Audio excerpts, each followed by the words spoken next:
যারা রেগুলার ঢাকা শহরে রাস্তায় চলাফেরা করে, আমার মনে হয় তাদের থেকে ধৈর্যশীল ব্যক্তি এই পৃথিবীতে আর কেউ নাই। কারণ তারা 20 মিনিটের রাস্তা 2 ঘন্টায় যায়।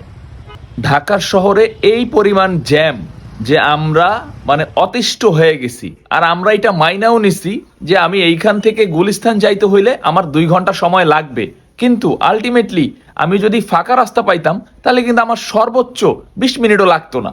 সো আমরা যারা ঢাকা শহরে বসবাস করি, আমাদের কষ্টের কথা কিন্তু কাউকে বলার নাই, কারণ আমরা রেগুলারই এই জিনিসটা ফেস করতেছি।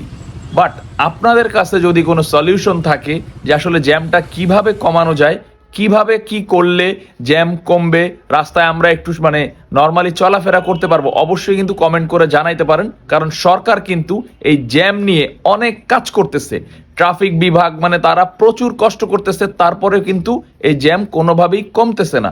সো আপনাদের কাছে যদি কোনো